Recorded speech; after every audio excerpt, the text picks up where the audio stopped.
경전 공부로 시작하는 행복한 아침입니다.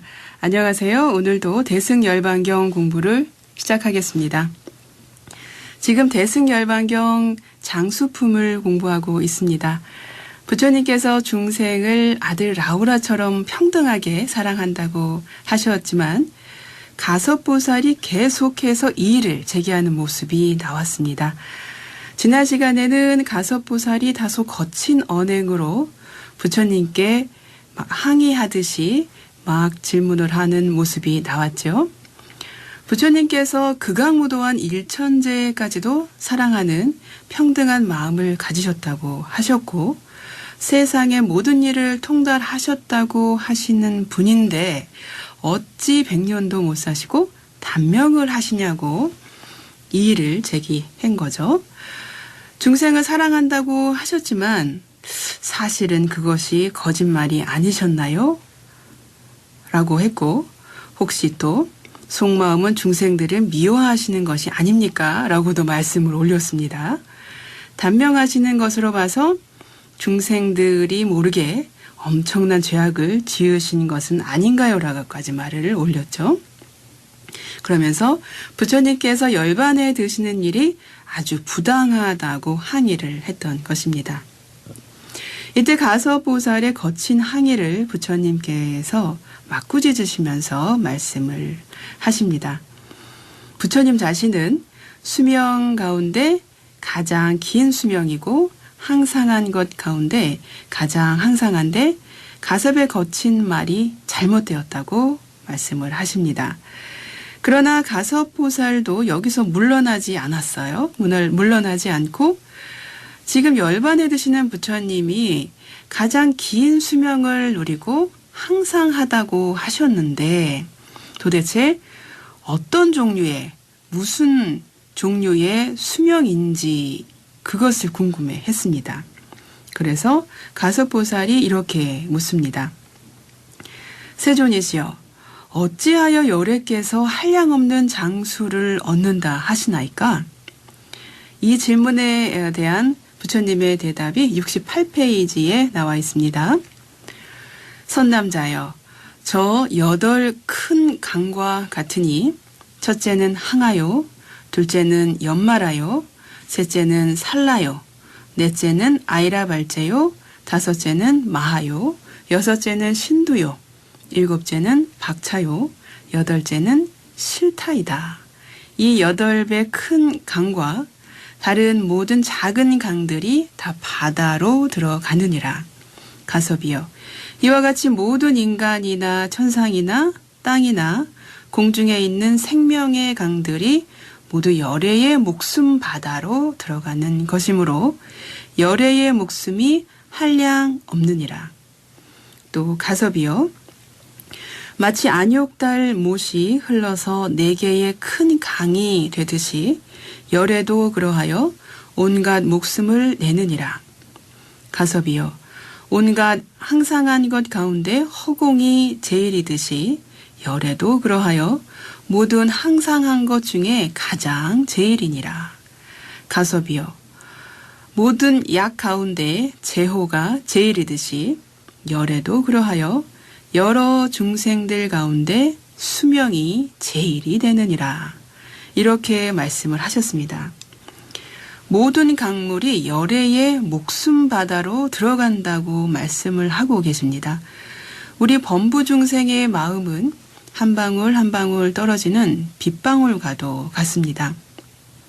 작은 것에 얽매여 괴로워하고 있습니다. 우리가 넓은 바다와 이어져 있다고 생각을 하고 그래서 우리가 넓은 바다임을 안다면 괴로울 일도 없고 죽음도 없다는 말씀입니다. 그러나 작은 것을 붙잡고 목숨으로 삼으니까 죽음이라고 하는 것이 생긴다는 것이죠. 당신의 목숨을 바다에 비유하신 부처님께서는 죽음이란 없다라고 말씀하시는 겁니다. 그렇다면 부처님의 몸은 어떻게 존재하는 것일까요? 육신은 몸이라고 말한다면 육신은 도대체 어떻게 존재하는 것일까요?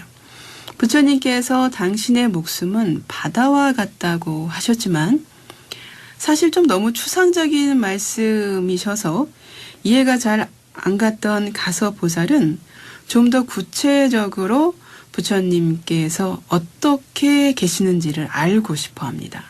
그래서 가서보살이 이렇게 질문을 드립니다. 71페이지입니다.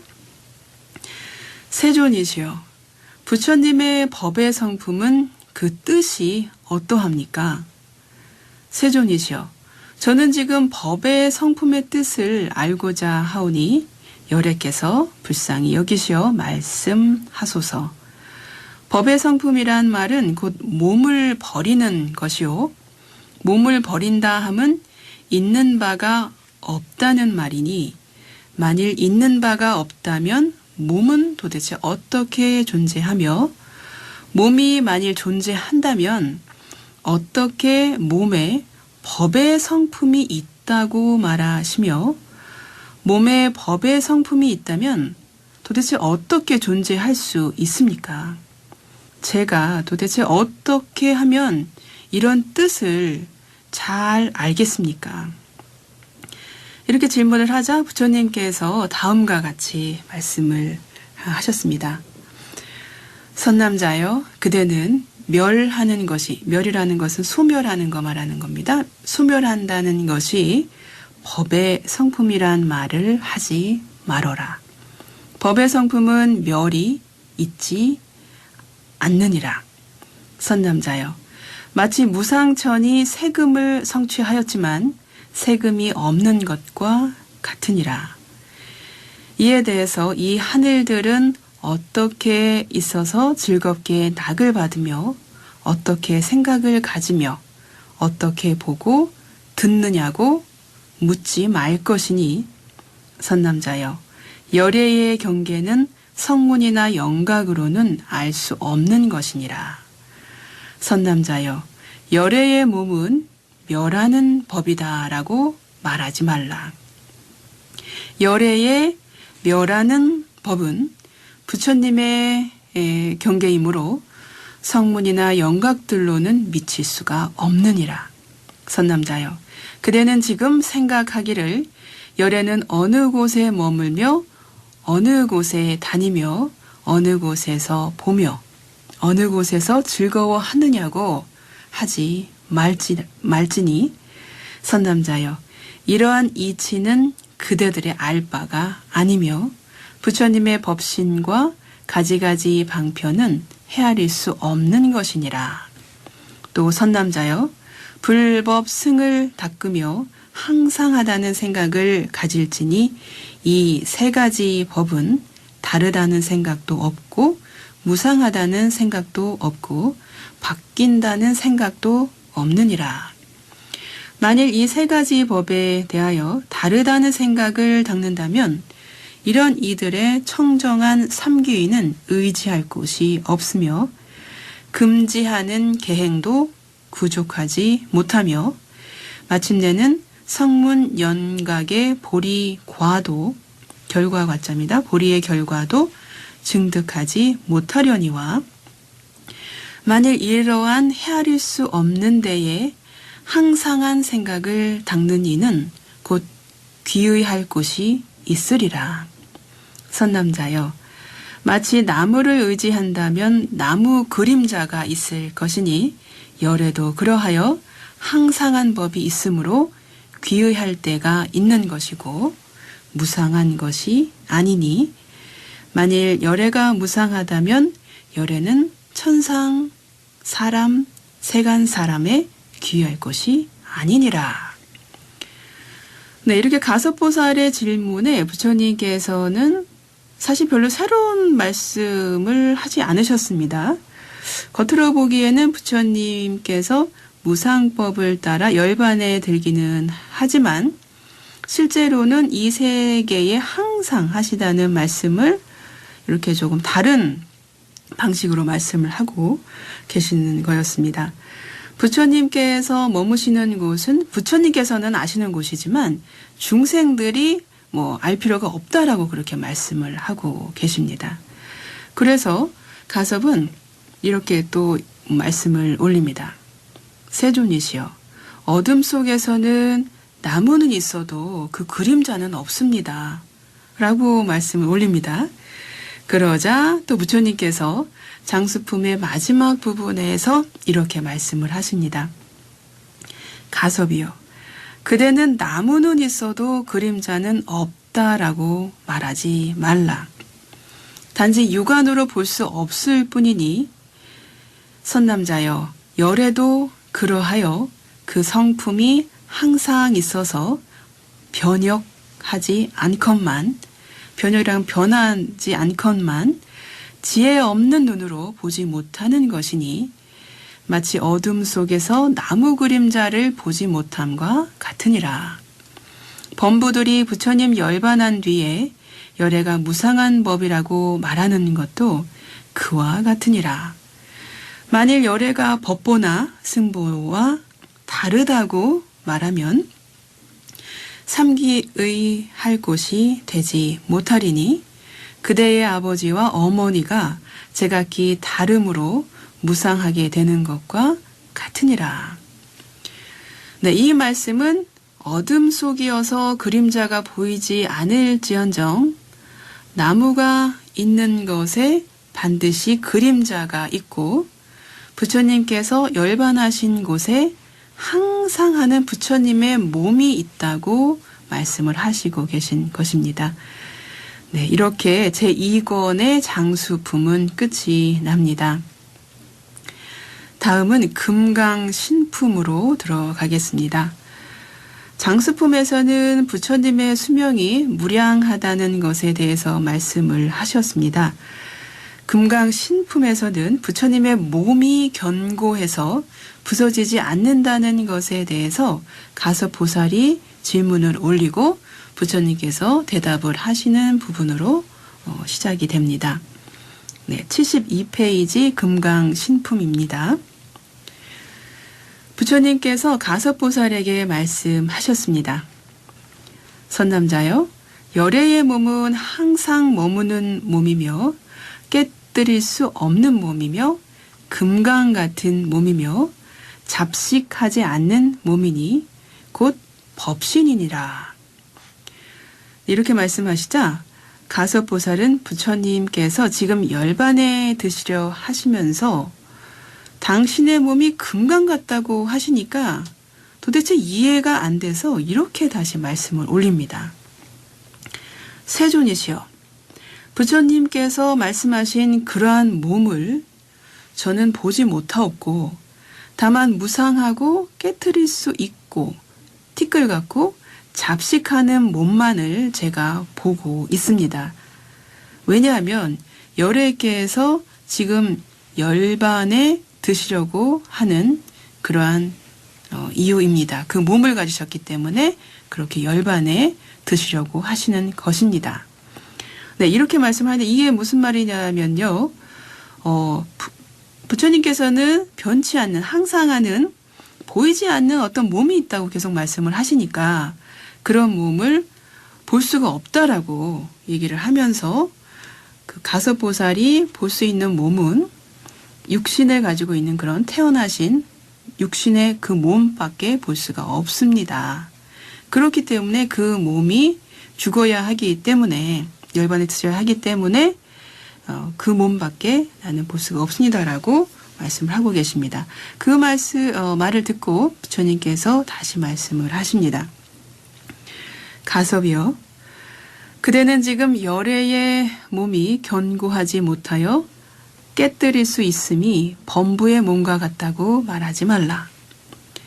선남자여, 그대는 이제 열애의 몸은 한량없는 억겁 동안에 견고하여 깨뜨릴 수 없으며 인간 천상의 몸이 아니며 두려워 떠는 몸이 아니며 잡식하는 몸이 아닌 줄을 알아야 하느니라.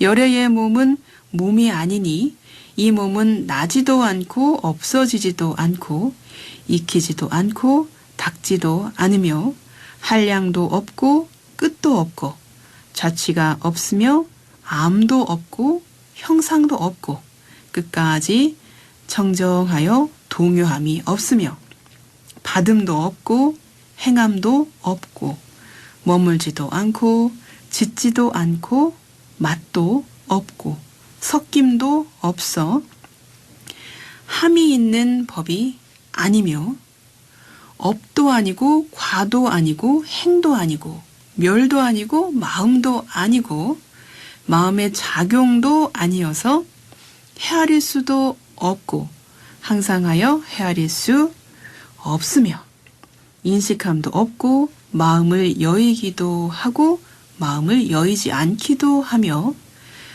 마음이 평등하여 있지도 않으나 있기도 하며 가고 옴이 없으나 가고 오기도 하며 파하지도 않고 부서지지도 않고 끊지도 않고 끊기지도 않고 나지도 않고 멸하지도 않으며 주제도